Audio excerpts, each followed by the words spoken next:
මේ රට නැවත නැගිටින්න අවස්ථාවක් ලැබිලා තියෙනවා. එහෙම අවස්ථා එන්නේ මම කියන්නේ මේක අවසන් අවස්ථාව කියලා.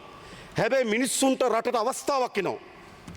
අපේ ඉතිහාසයේ අවස්ථා මඟ හැරපු මිනිස්සු අපිට අවස්ථාවක් ආවා 1948 බ්‍රිතාන්‍ය අධිරාජ්‍යවාදීන් ඇතුළු බටහිර රාජ්‍යයන් අවුරුදු 450කට ආසන්න කාලයක් අපේ රට පාලනය කරලා ඔවුන් අපේ රට දාලා ගියපුවාම 1815 ඉඳන් 1948 දක්වා අවුරුදු 100 ගණනක ඍජු යටත් විජිතය බවට පත් වෙලා තිනවා. පරම්පරා 3-4ක් සුද්ධගේ ආධිපත්‍යයෙන් ඉඳලා 48 අපි නිදහස ලබා ගන්නවා. නිදහස ලබා ගන්නකොට අපිට අවස්ථාවක් එනවා. අවස්ථාව උකහා ගන්න සමත්ුනේ නෑ.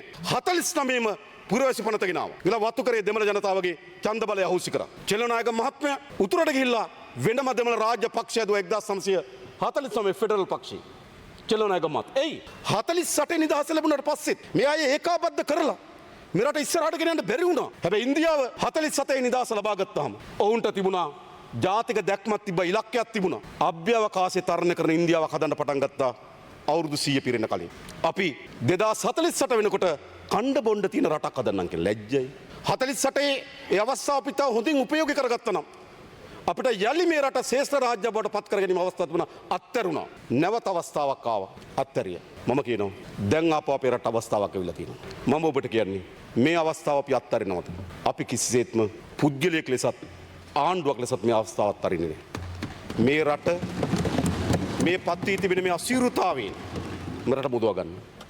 මට හෝ අපේ අමාත්‍යවරු කිසිවෙකුට මත තබා ගන්න. පෞද්ගලික තමන්ට කියලා අභිලාෂයක් නැහැ. පෞද්ගලික තමන්ට ලැබෙන අභිලාෂයක් නැහැ. අපිට තියෙනවා මේ රටත් මේ රටේ ජනතාව පිළිබඳ සුබ සිහිනයක්. මේ සිහිනය යථාර්ථයක් කර ගැනීම සඳහා අපි පොරබදනවා. මම ඔබට සහතිකයක් දෙන්නම්. අපි ඒක යථාර්ථයක් බවට පත් කරනවා. මම ඔබට අවසන් වශයෙන් ආරාධනා කරන්නේ ඔබෙහි පංගුකරුවන් සහ කොටස්කරුවන් බවට පත් වෙන්න. ඉතිහාසය ඔබ ලියන්න එපා. මේ අවස්ථාව අත්හරින්න දායක වෙච්ච මිනිස්සු. මේ අපේ අවස්ථාව අකුල් එලපු මිනිස්සු විදිහට ඉතිහාසගත වෙන්න එපා. ඔබ ඉතිහාසගත වෙන්න රටේ අවස්ථාවක් ආවා. ඒ අවස්ථාව ඉතා හොඳින් උකහා ගැනීම සඳහා විපක්ෂයේ සිටද ඔබ උදව් දීපු ව්‍යාපාරයකට ඉතිහාසගත වෙන්න. ඒකයි මේ අවස්ථාව.